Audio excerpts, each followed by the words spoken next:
ನಮ್ಮ ಬೆಂಗಳೂರಿನ HAL ಸಾಕಷ್ಟು ವಿಮಾನಗಳನ್ನು ಏರ್ಕ್ರಾಫ್ಟ್ಗಳನ್ನು ಸಿದ್ಧಪಡಿಸುತ್ತೆ. ಇಂಥ ಸಂದರ್ಭದಲ್ಲಿ ಕಳೆದ 2 ವರ್ಷಗಳ ಹಿಂದೆ ಡೆನ್ಮಾರ್ಕ್ನಿಂದ ಒಂದು ಐಟಮನ್ನು ಪರ್ಚೇಸ್ ಮಾಡೋದಾಯಿತು.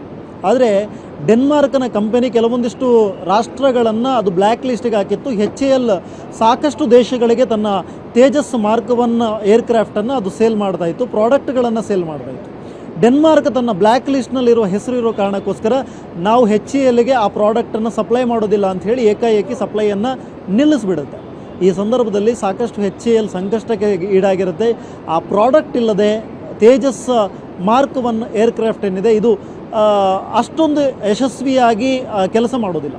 ಹಾಗಾಗಿ ಈ ಪ್ರಾಡಕ್ಟನ್ನು ಏನು ಮಾಡೋದು ಅಂತ ಚಿಂತೆ ಮಾಡುವಂಥ ಸಂದರ್ಭದಲ್ಲಿ ಕರ್ನಾಟಕದ್ದೇ ಒಂದು ಕಂಪನಿ, ಬೆಂಗಳೂರಿನ ಒಂದು ಕಂಪನಿ ಅದು ಆ ಪ್ರಾಡಕ್ಟನ್ನು ತಯಾರಿಸಿ ಕೊಡ್ತೀವಿ, HALಗೆ ಸಪ್ಲೈ ಮಾಡ್ತೀವಿ ಅಂತ ಹೇಳಿ ಡಿಸೈಡ್ ಮಾಡುತ್ತೆ.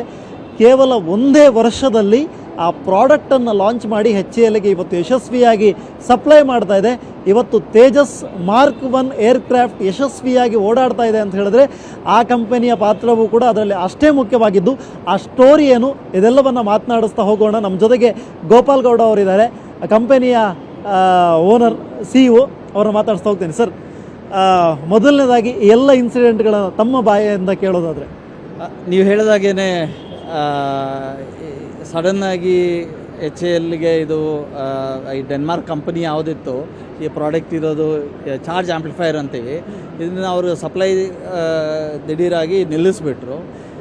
ನಿಲ್ಲಿಸಿದಾಗ HAL ಇಲ್ಲಿ ಇಂಡಿಯಾದಲ್ಲಿ ಡೆವಲಪ್ ಮಾಡೋಕ್ಕೆ ಬಂತು. ಇದು ನಾರ್ಮಲಿ ಈ ಥರದ್ದು ಏನಾದರೂ ಇದನ್ನು ನಾವು ಯಾವುದೇ ಆಗಲಿ ಎಲೆಕ್ಟ್ರಾನಿಕ್ಸ್ ಐಟಮ್ ಆಗಲಿ ಅದನ್ನು LRU ಅಂತೀವಿ, ಅಂದರೆ ಲೈನ್ ರಿಪ್ಲೇಸಬಲ್ ಯೂನಿಟ್ಸ್ ಅಂತೀವಿ.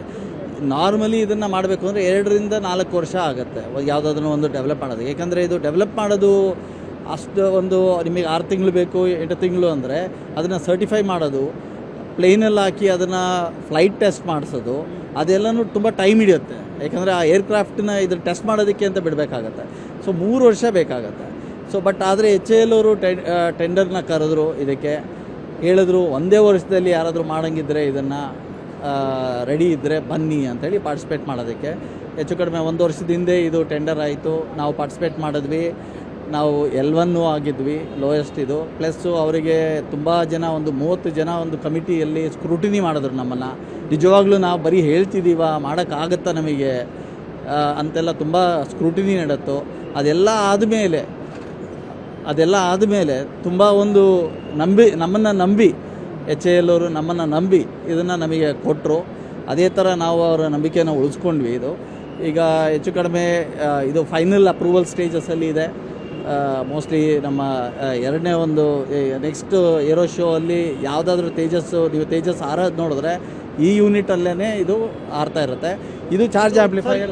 ಏನು ಸರ್ ಇದು, ಇದರ ಪ್ರಾಡಕ್ಟ್ ಹೆಸರೇನು, ಜೊತೆಗೆ ಇದು ಹೇಗೆ ಕೆಲಸ ಮಾಡುತ್ತೆ, ಜೊತೆಗೆ ತೇಜಸ್ ಮಾರ್ಕ್ 1 ಏನು ಏರ್ಕ್ರಾಫ್ಟ್ ಇದೆ ಇದರಲ್ಲಿ ಈ ಒಂದು ಪ್ರಾಡಕ್ಟ್ ಎಷ್ಟು ಇಂಪಾರ್ಟೆಂಟ್? ಹೌದು, ಇದು ಕ್ರಿಟಿಕಲ್ ಕಾಂಪೊನೆಂಟ್. ಇದು ಇಲ್ಲದೆ ತೇಜಸ್ ಅವರು ಎಂಜಿನ್ ಸಹಿತ ಸ್ಟಾರ್ಟ್ ಮಾಡೋದೇ ಇಲ್ಲ.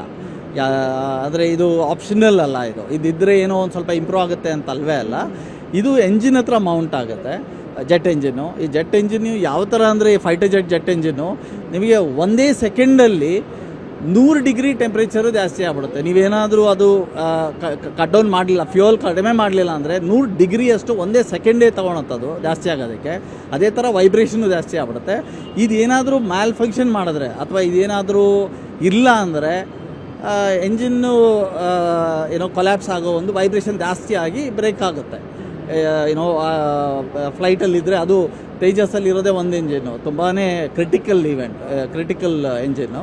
ಸೊ ಇದಕ್ಕೆ ನಾವು ಈ ಪೋರ್ಟಿಗೆ ಪಿಜೋ ಸೆನ್ಸರ್ ಬೇಸ್ಡ್ ವೈಬ್ರೇಷನ್ ಸೆನ್ಸರ್ನ ಕನೆಕ್ಟ್ ಆಗಿರುತ್ತೆ. ಅದನ್ನು ತೊಗೊಂಡು ಅದನ್ನು ಸ್ಟೆಬಿಲೈಸ್ ಮಾಡಿ ಪಿಕೋಕುಲಮ್ ಅಂತ ಒಂದು ಯೂನಿಟಲ್ಲಿ ಅದು ಪಿಜೋ ಸೆನ್ಸರ್ ಅದನ್ನು ಕನ್ವರ್ಟ್ ಮಾಡಿಕೊಂಡು ಇದನ್ನು ನಾರ್ಮಲ್ ವೋಲ್ಟ್ಸಲ್ಲಿ ಸ್ಟೆಬಿಲೈಸ್ ಮಾಡಿಕೊಂಡು ಸಪ್ಲೈ ಮಾಡುತ್ತೆ. ಇದು ಎತ್ಕೊಂಡೋಗಿ ಎಂಜಿನ್ ಫ್ಯೂಯಲ್ ಕಂಟ್ರೋಲು ಅದೆಲ್ಲ ಇರುತ್ತೆ, ಅದಕ್ಕೆ ಸಪ್ಲೈ ಆಗುತ್ತೆ. ಇವೆರಡು ಯೂನಿಟ್ ಸೇರಿಕೊಂಡು ಡಿಸೈಡ್ ಮಾಡುತ್ತೆ. ಪೈಲಟು 100% ಆಕ್ಸಿಲರೇಟ್ ಮಾಡಿದ್ರೂ ಅವರ ಫ್ಯೂಯಲ್ ಕೊಟ್ಟರು ಇವುಗಳು ಡಿಸೈಡ್ ಮಾಡ್ತವೆ ಎಂಜಿನ್ನಿಗೆ ಅದು ಕೆಪಾಸಿಟಿ ಇದೆಯಾ, ಏನೋ ಅಷ್ಟು ಫ್ಯೂಯಲ್ ತೊಗೊಂಡು ಮತ್ತೆ ವೈಬ್ರೇಷನ್ ಜಾಸ್ತಿಯಾಗಿ ಏನಾದ್ರು ತೊಂದರೆ ಆಗೋ ಚಾನ್ಸಸ್ ಇದೆಯಾ ಅಂತ ಅದು ಕ್ರಿಟಿಕಲ್ ಕಾಂಪೊನೆಂಟ್ ಇದೆ. ಈಗ ಡೆನ್ಮಾರ್ಕ್ ಕಂಪನಿ ಹಲವು ರಾಷ್ಟ್ರಗಳನ್ನು ಬ್ಲ್ಯಾಕ್ ಲಿಸ್ಟಿಗೆ ಹಾಕಿದೆ. ಹಾಗಾಗಿ ಮುಂದಿನ ದಿನಗಳಲ್ಲಿ ನಿಮ್ಮ ಕಂಪನಿಗೆ ಏನಾದರೂ ಬೇರೆ ರಾಷ್ಟ್ರಗಳಿಂದ ಇದಕ್ಕೆ ಡಿಮಾಂಡ್ ಬರ್ಬೋದಾ? ಇಲ್ಲ, ಇದು ಈ ಥರದ್ದು ಈಗಾಗಲೇ ನಾವು ಸುಮಾರು ಬೇರೆ ದೇಶಕ್ಕೆ ಪ್ರಾಡಕ್ಟ್ಸ್ ಮಾಡ್ತಾ ಇದ್ದೀವಿ. ಇದು ಒಂಥರ ಯೂನಿವರ್ಸಲ್ ಪ್ರಾಡಕ್ಟ್. ಇದು ಎಲ್ಲ ಒಂದು ಫೈಟರ್ ಜೆಟ್ಸ್ಗೂ ಅವಶ್ಯಕತೆ ಇರುತ್ತೆ. ಈಗ ನಾರ್ಮಲಿ ಇವೆಲ್ಲ OEMs ಅಂತ ಮಾಡ್ತೀವಿ. ಸೊ ಒಂದ್ಸತಿ ನಾವು ಇಂಡಿಯಲ್ಲಿ ಸರ್ಟಿಫೈ ಆಯಿತು ಅಂದರೆ ಇಂಡಿಯಾದು ಸ್ಟ್ಯಾಂಡರ್ಡ್ಸ್ ಏನಿದೆ ತುಂಬ ಹೈ ಸ್ಟ್ಯಾಂಡರ್ಡ್ಸ್ ಇದೆ. ಸುಮಾರು ದೇಶಗಳು ನಮ್ಮಿಂದ ಪ್ರೊಕ್ಯೂರ್ ಮಾಡೋ ಒಂದು ಒಳ್ಳೆ ಚಾನ್ಸಸ್ ಇದೆ. ಅದೊಂದೇ ಅಲ್ಲ, ನಮ್ಮ HAL ತೇಜಸ್ಸು ಬೇರೆ ಬೇರೆ ದೇಶಕ್ಕೂ ಸಪ್ಲೈ ಆಗಲಿ ಮುಂದಕ್ಕೆ. ಈಗಾಗಲೇ ನಮ್ಮ ದೇಶದಲ್ಲಿ ಶಾರ್ಟೇಜ್ ಇದೆ ನಮಗೆ. HAL ಮೋಸ್ಟ್ಲಿ ಅದು ಶಾರ್ಟೇಜ್ನೆಲ್ಲ ಅದನ್ನೆಲ್ಲ ಮೀಟ್ ಮಾಡಿ ಇನ್ನೂ ಜಾಸ್ತಿ ಪ್ರೊಡಕ್ಷನ್ ಆಗಿ ಬೇರೆ ದೇಶಕ್ಕೆ ಹೋದರೆ ನಮ್ಮ ಪ್ರಾಡಕ್ಟ್ ಎಲ್ಲ ಕಡೆ ಹೋಗುತ್ತೆ. ಈಗ ನಾವು ಬೇರೆ MiG-29ಗೆ ಎಲ್ಲ ನಾವು ಬೇರೆ ಪ್ರಾಡಕ್ಟ್ಸಿಗೆ ಮಾಡಿ ಮಯನ್ಮಾರ್ ಏರ್ಫೋರ್ಸಿಗೆಲ್ಲ ನಾವು ಸಪ್ಲೈ ಮಾಡ್ತಿದ್ದೀವಿ ಬೇರೆ ಪ್ರಾಡಕ್ಟ್ಸು. ಅದೇ ಥರ ಇದು ಹೋಗಲಿ ಅಂಥೇಳಿ ನಮ್ಮ ಒಂದು ನಂಬಿಕೆ ಇದೆ ನಮಗೆ. ಥ್ಯಾಂಕ್ ಯು ಸೋ ಮಚ್ ನಮ್ಮ ಜೊತೆ ಮಾತನಾಡಿದ್ದಕ್ಕೆ.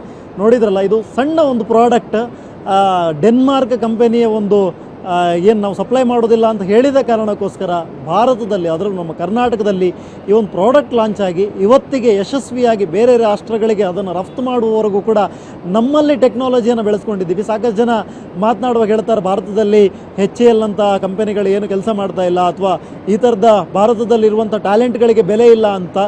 ಈ ಥರದ ಪರಿಸ್ಥಿತಿಯಲ್ಲೂ ಕೂಡ ನಮ್ಮಲ್ಲಿ ಈ ಥರದ ಟ್ಯಾಲೆಂಟ್ಗಳಿದೆ, ಅವಕಾಶ ಕೊಟ್ಟು ನೋಡಿದ್ರೆ ನಾವು ಕೂಡ ಆ ಥರದನ್ನು ಪ್ರೊಡ್ಯೂಸ್ ಮಾಡ್ತೀವಿ, ಬೇರೆ ರಾಷ್ಟ್ರಗಳ ಮೇಲೆ ಡಿಪೆಂಡ್ ಆಗಬೇಕಾಗಿಲ್ಲ ಅಂಥೇಳಿ ನಮ್ಮಲ್ಲಿರುವಂಥ ಟೆಕ್ನಾಲಜಿಯನ್ನು ಉಪಯೋಗಿಸ್ಕೊಂಡು, ನಮ್ಮಲ್ಲೂ ಕೂಡ ಸಾಕಷ್ಟು ರೀತಿಯಾದಂಥ ಬುದ್ಧಿಮತ್ತೆಯನ್ನು ಉಪಯೋಗಿಸ್ಕೊಂಡು ವಿಜ್ಞಾನಿಗಳು ಮುಂದೆ ಬರ್ತಾರೆ ಅನ್ನೋದಕ್ಕೆ ಸಾಕ್ಷಿಯಾಗಿದೆ ಈ ಒಂದು ಕತೆ. ಸದ್ಯಕ್ಕೆ ಇದು ಏರ್ ಶೋನಲ್ಲಿ ಪ್ರದರ್ಶನಗೊಳ್ತಾ ಇರುವಂಥ ಒಂದು ಪ್ರದರ್ಶನ ಮಳಿಗೆಯಲ್ಲಿ ಈ ಥರದ ಒಂದಿಷ್ಟು ವಸ್ತುಗಳು ಕೂಡ ಪ್ರದರ್ಶನಗೊಳ್ತಾ ಇದೆ. ಇದರಿಂದಾಗಿ ಇವತ್ತು ನಮ್ಮ ತೇಜಸ್ Mark 1 ಏರ್ಕ್ರಾಫ್ಟ್ ಏನಿದೆ, ಇದು ವಿಶ್ವಮಟ್ಟದಲ್ಲಿ ರಾರಾಜಿಸುವುದಕ್ಕೆ ಈ ಥರದ ಸಣ್ಣ ಪ್ರಾಡಕ್ಟ್ಗಳು ಕೂಡ ಕಾರಣ ಅಂತ ಹೇಳ್ತಾ, ಕ್ಯಾಮರಾ ಪರ್ಸನ್ ವಿನೋದ್ ಜೊತೆ ಸ್ವಸ್ತಿಕ್ ಕನ್ಯಾಡಿ, ಏಷ್ಯಾನೆಟ್ ಸುವರ್ಣ ನ್ಯೂಸ್, ಬೆಂಗಳೂರು.